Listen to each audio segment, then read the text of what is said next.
beautiful people! Welcome back to my channel. This is your Mama Sam. Hola mga amigo, amiga, kumare at kumpare. Kamusta kayong lahat? Sana lahat kayo ay okay at safe ngayong araw na ito. At syempre, kung ako naman ang tatanungin nyo, nakikita naman ninyo ang beauty ng Mama Sam ninyo. Fresh overload pa rin, di ba? Ganyan talaga kapag umiinom ka ng maraming vitamin C at saka syempre kumakain ka ng maraming hotdog. Dahil sa hotdog, naloloka ang beauty ng Mama Sam ninyo. So yon, so kamusta na kayo mga amigo, amiga, kumare at kumpare? Sana lahat kayo ay kasing fresh at kasing ganda ng Mama Sam ninyo. Happy New Year po sa inyong lahat. Oh my gosh! Ilang oras na lang ay magpapalit na ng taon. So, ito na yung hinihintay natin na 2024, di ba? So, yon. So, thanks God dahil syempre, marami tayong nalagpasan na pagsubok sa taon 2023. At alam ko kayo din. So, pasalamat natin yan sa Panginoon. At dahil tagumpay tayo for 2023. Yung tagumpay na alam mo yon na lahat ng pagsubok na dumaan ay nalagpasan natin. And then, of course, panibagong pagsubok na naman ang papalo sa atin ngayong 2024. At saka, syempre, dapat handa tayo lagi. Dahil alam natin na ang Diyos ay lagi lang nasa likod natin. Yun naman yung importante, di ba? Yung tiwala natin sa Panginoon na hindi tayo pababayaan kahit anong mangyari. So, syempre, hindi natin alam kung ano ba ang hinaharap. Basta, ang importante ay laban lang, Pilipinas, kaya natin to. So, sa susunod na taon, maraming excitement na magaganap dahil syempre maraming pageant. And then, of course, thank you sa lahat ng mga beauty queen natin na lumaban sa international pageant na talaga naman ginawa nila ang lahat ng kanilang makakaya. May uuwi lang ang corona sa ating bansa. Pero nabiguman tayo makapag-uwi ng corona ngayon 2023, umasa tayo sa 2024 mas bongga, di ba? Yun naman yung importante. And then, of course, maraming salamat sa inyong lahat sa walang sawang suporta, pagmamahal na binibigay ninyo dito sa Mama Sam Vlog. Sa lahat ng mga sumusuporta dito araw-araw, lagi-lagi, maraming salamat and then God bless you all. So, pagpalain tayong lahat ng may kapal. Yun naman talaga ang dasal ko din. And then, of course, good health sa atin lahat. Yun ang importante. Ngayon nga, may sino yung ilalim ng dila ko, sakit. Anyway, so, alam ko na ang Diyos ay lagi nandyan para sa atin lahat. And then, of course, maraming salamat sa aking best friend na si Rona LB. Kasi si Rona kasi, yung mga panahon na nagka-COVID ako etong taon na to, talaga naman si Rona talaga, alam mo yung from the Philippines, nagpadala pa siya ng mga goods para lang makakain ako ng maayos. Yung, especially yung mga vitamins, prutas, talaga, ayan talaga, ang binigay sa akin ni Rona. Kaya maraming salamat, Rona. Alam mong mahal kita at alam kong mahal mo ko. So, maraming salamat. And then, of course, kay Dorothy B. Jones, ayun, kay Ryan Matugas, lagi ko nakikita dyan. At saka sila, Joal, Pretty Boy, sa inyong lahat, maraming salamat. Hindi ko na maisa-isa kasi hindi ko ma-remember. Alam nyo naman ako, ongoing ang show. So, yon. So, maraming salamat sa inyong lahat. Kung sino man kayo na laging nakatutok dito, alam na ninyo yon.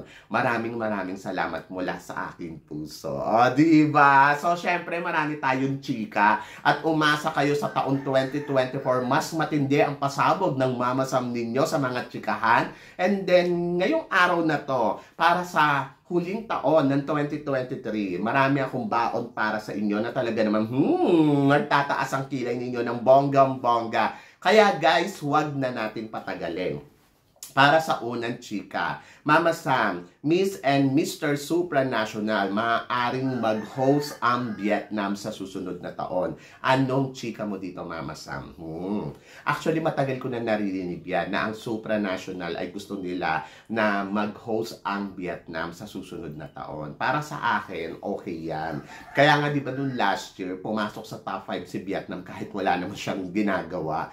So, nagulat na lang tayo kasi nandoon siya sa top 5 because of this activity na mag-host nga ang Supranational sa susunod na taon. Ako para sa akin, naiintindihan ko kasi token yon ng Supranational sa Vietnam.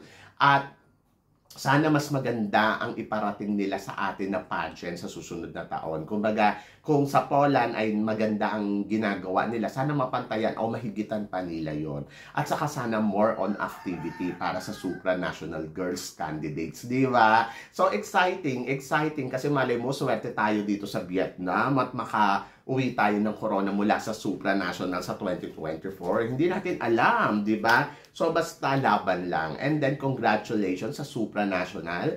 At umaasa ako na sana sa susunod na taon ay ibigay nyo naman sa amin ang corona, charot. So, yun.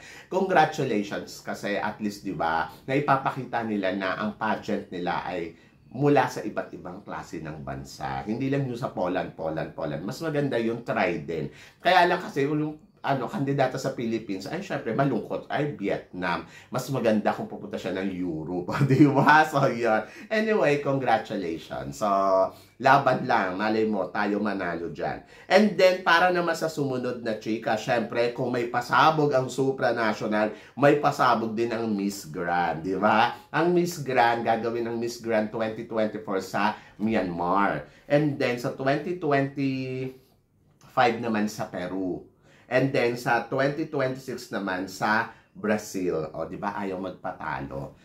Ako, hindi ko alam kung totoo to. Kasi alam naman natin ang Miss Grand, talagang hindi siya basta-basta din nagpapatalo. But kung iisipin mo, nakakatuwa. Kasi syempre, di ba, pupunta siya ng Americas, pupunta siya sa Peru, pupunta siya sa Brazil, o di bongga yan. Kaya lang, ang tanong ko, sa Brazil, kasi yung national director nila, binitawan na yung Miss Grand. So, matutuloy pa ba to?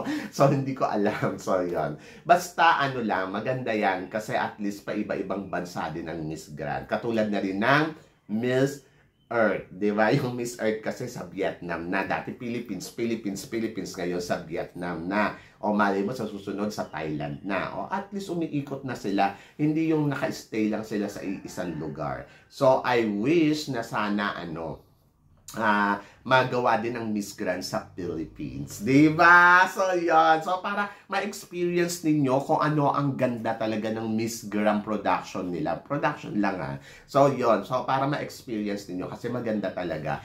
Pag nanonood ako, talagang wow, amazing yung bakbakan. Doon mo maiintindihan ko ano yung meron sa Miss Grand.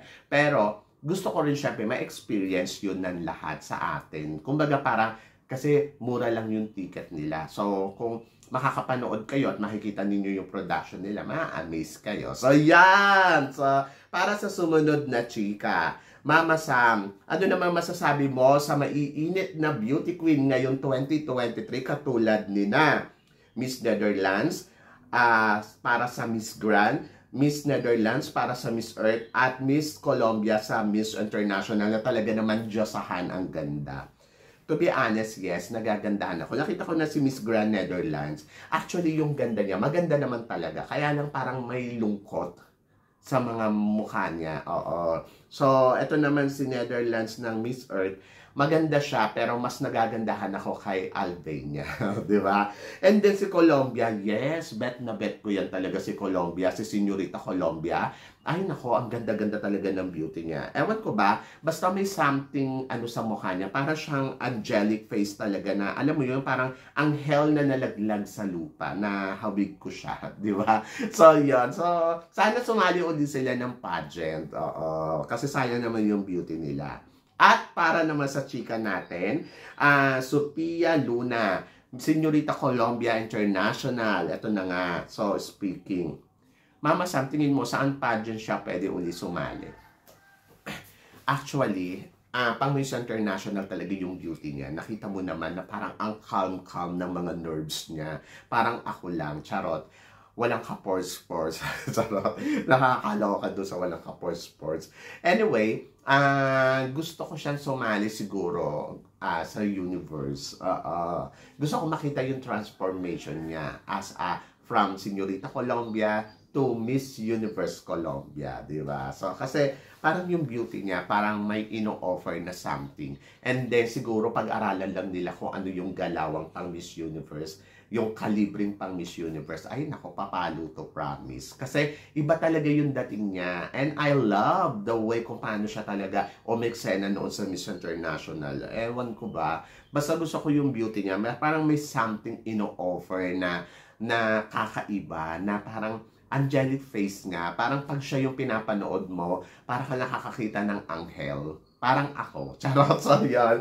Anyway, so, tignan natin. Malay mo naman, di ba? Sumali siya sa Miss Universe Colombia in the future. Siguro mga 2 years. Kaya lang kasi pag sumali siya doon, dapat yung atake niya medyo dapat ibahin. So, yun. So, I'm so excited. Pero ito, mas excited. Para naman sa sumunod na chika, Mama Sam, mga kandidata from another pageant ng Colombia, katulad na lang ni Valeria Años na from Miss Earth. And then, si Maria Fernanda naman from Señorita Colombia. And then, of course, naman si Camila Abella naman para sa Señorita Colombia. And then, ngayon, Mama, sa matunog na pinag-uusapan na sasali daw sa Miss Universe Colombia for 2024, si Maria Alejandra Lopez from Miss Grand Second Runner-Up. Anong tingin mo, Mama Sam? Ang tingin ko, maliligwak siya. Charot. Hindi ko alam. Kung gusto niya sumali, edi sumali siya. Tapos tignan natin kung mananalo. Pero kasi, syempre, may mga napatunayan na yung iba, diba? Katulad na lang tong halimbawa ni Valeria Años na naging top 4 nyata sa Miss Earth and then naging top 5 sa Miss Universe. Not bad, diba? And then, ito naman si Maria Fernanda na naging semifinal sa Miss Universe. And then, ito naman si Camila Abella na nakarating pa hanggang sa top 5 ng Miss Universe. So, ibig sabihin, ang mga Colombian beauty talaga, meron silang ino-offer talaga na kakaiba, kaya nakakarating sila sa dulo ng competition.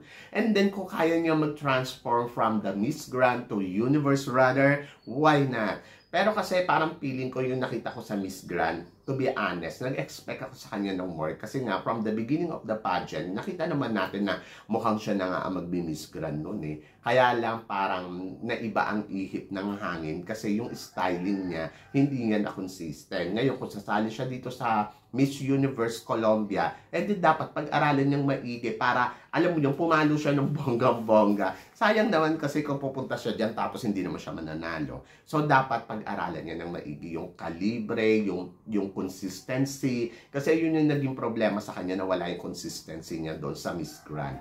And then, yung mga pasabog niya. So, sana mapag-aralan niya ng maigi kasi naging mukhang mangkukulam siya doon sa sa Miss Grand, di ba? So, I wish all the best para sa kanya. And then, let's see, malaman natin yan. Marami pa namang araw para paghandaan yan. Ang Colombia naman, by pa naman sila nagpapapageant. Matagal-tagal pa October, ganon, di ba? So, malaman natin in the future kung ito nga ay papalo ng bonggang-bongga sa Universe. Di ba? At para naman sa huli natin, chika, Mama Sam, Thailand versus Philippines na mainit nga na pinag-uusapan, matunog na sasali daw sa national pageant. Ito nga daw ay wala nang iba kundi si Natalia Wans. Sasali nga daw sa Miss Universe Thailand. Naging first runner-up ba sa Miss Supranational. And then, sasabak nga daw sa Miss Universe Thailand at saka si Stacey Gabriel naman galing sa Binibining Pilipinas, second runner-up na lalaban naman daw sa Miss Universe Philippines. Tingin mo, Mama, sa magtapat kaya sila pagdating sa Universe? Hindi. Charot. Ako parang feeling ko, nako, si Stacey medyo nakakatakot kasi parang marami kasing lalaban na kandidata ngayon dito sa Miss Universe Philippines na matutunog yung pangalan. Ngayon, kung kaya niyang manalo, bakit hindi, di ba? So, hindi imposible. But nandoon na, tignan muna natin yung magiging resulta ng compete niya. At umaasa ako na makarating siya talaga sa Universe, di ba? Si Stacey. Kasi paborito ko siya maganda tong umatake noon nandito siya sa Binibining Pilipinas. And then, sobrang nakakatakot lang kasi dito sa Universe kasi maraming kalaban sa Miss Universe Philippines. Kaya parang 50-50 talaga yung chance. But kung magaling siya, mananalo siya, di ba? And then, ito naman si Talia, di ba? Si si Natalia. Ito naman si Natalia, once, yes, maganda yung laban niya sa supranational. Pero kasi this is a universe yung title nga sa supranational, hindi nga nag-title sa Miss Universe. Pero kung gusto nila i-maintain na makapasok sila sa semifinals, I think kaya niya. Kaya lang ang com skills niya, hindi kasing galing ng com skills ni Antonia Forsyth. So, yun lang yung medyo magiging problema. But, magaling naman tong babaeng to pagdating sa pasarela, styling, everything. Pero kasi dadaan muna siya sa butas ng karayom dito sa sa Miss Universe Thailand. So hindi din siya sigurado kung siya nga ba ipapadala ng Thailand sa susunod na taon. Medyo kaabang-abang pa yan. But tignan muna natin kung ano ang gagawin ng Miss Universe Thailand, kung ipapanalo pa siya. Kasi depende pa rin sa makakalaban niya. Baka kasi may sumali na, alam mo yon, na mas popular sa kanya, na mas magaling sa kanya. So, hindi pa sigurado. But nandoon na malakas ang laban niya pagdating sa Miss Universe Thailand kung sakasakaling magkukumpit siya. And then, tignan natin, good luck ang masasabi ko sa kanilang dalawa ni Stacey. And I hope na makaariba sila ng bonggang-bongga sa pageant. Ngayon, kung sila magtatapat sa Universe, di bongga yan. Pero ang tingin ko, kaya siyang kabugid ni Stacey pagdating sa com skills. Kasi si Stacey kasi magaling talaga siya pagdating sa communication skills. At walang duda yon, diba? So yon, kayo guys, ano guys ang masasabi ninyo dito sa mga pinag-uusapan natin ngayon? So please comment below para at least malaman ko naman kung ano naman ang chika mo dito sa mga pinag-uusapan natin ngayon. So yun guys. Guys, maraming salamat syempre sa inyong lahat sa walang sawang suporta na binibigay ninyo dito sa channel ko. At sa mga hindi pa po nakaka-subscribe dyan, please don't forget to click like and subscribe my channel at i-click nyo na rin ang notification bell para lagi kayong updated. Syempre, sa aking mga chika. Sa akin ng ganon, keep smiling lang para sa taon na 2024 at laban lang. So yun guys, good luck and wish all the best para sa 2024. Happy New Year!